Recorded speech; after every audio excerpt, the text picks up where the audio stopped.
इधर तेल और गैस उत्पादन करने वाली कंपनी ओएनजीसी ने केजी बेसिन में उत्पादन शुरू कर दिया है। पेट्रोलियम मंत्री हरदीप पुरी के मुताबिक नए केजी बेसिन से रोजाना करीब 45,000 बैरल तेल और 10 मिलियन क्यूबिक मीटर गैस का उत्पादन होगा।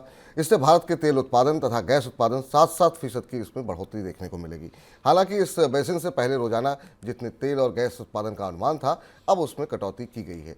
सर, ओएनजीसी का ये बहुत महत्वपूर्ण प्रोजेक्ट कितना महत्वपूर्ण आप इसे मान रहे हैं और इससे क्या कुछ उम्मीदें लगाई जाए? लंबा समय 20 साल से भारत के तेल उद्योग में केजी बेसिन की चर्चा तरह तरह से तमाम विवादों से निवेश के जरिए होती रही और अब केजी बेसिन से उत्पादन होना शुरू हुआ। तो मुख्य सुर्खी थी कि उत्पादन होना शुरू हुआ, लेकिन इसके पीछे जाकर देखें तो कई महत्वपूर्ण चीजें दिखाई देती। जिन लोगों को पता नहीं केजी बेसिन के इतिहास के बारे में, करीब 2000 से पहले की बात है, केजी बेसिन में पहली बार गैस फाइंड हुई थी। 2002 की बात है, भारत में सुर्खियां बनी थी कि रिलायंस को केजी बेसिन में गैस मिली और इस पर भारत की आयात की निर्भरता खत्म हो सकती, इतनी गैस थी। पर कभी वैसा हुआ नहीं। केजी बेसिन को जितना बताया गया है, जहां जितनी संभावनाएं बताई गई, ये बेसिन उतना कभी भारत के ऑयल सिक्योरिटी में योगदान नहीं कर पाया और भारत की तेल और गैस पर निर्भरता बढ़ती चली गई।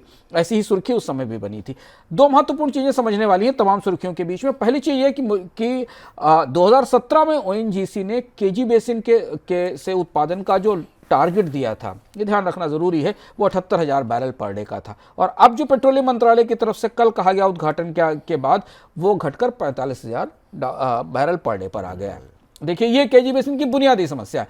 जब रिलायंस को भी गैस फाइंड हुआ था, तो कहा गया था कि रिकॉर्ड गैस मिलेगा, लेकिन कभी भी उतनी गैस केजी बेसिन से नहीं निकली और धीमे धीमे केजी बेसिन के ब्लॉक्स में कुछ कंपनियों ने करीब 300 के आसपास डिफरेंट वेल्स खोदे गए थे डीप सी में, और उसके बाद उनसे कंपनियां बाहर निकल आई थी।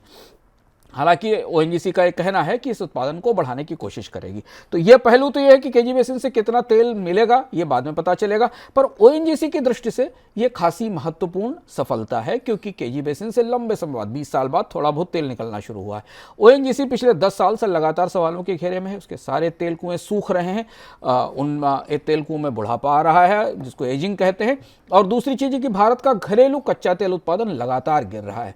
हम लोगों ने विस्तार से इकोनॉमिकम में भारत के तेल सिक्योरिटी पर चर्चा की थी, उसका लिंक डिस्क्रिप्शन बॉक्स में, जहां आप समझ सकते हैं कि ओएनजीसी और भारत की तेल सुरक्षा के लिए सबसे बड़ी चुनौती खुद कैसे बन गई।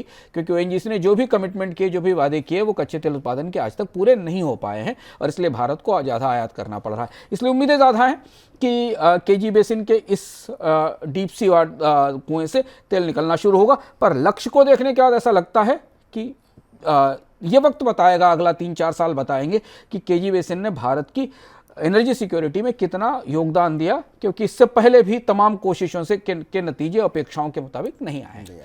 तो नजर रहेंगे यहाँ पर, और देखता यह है कि क्या वाकई में भारत की जो ऊर्जा की आवश्यकताएं हैं जितनी, उसमें से क्या कुछ योगदान जो है केजी बेसिन से आता हुआ दिखाई देगा।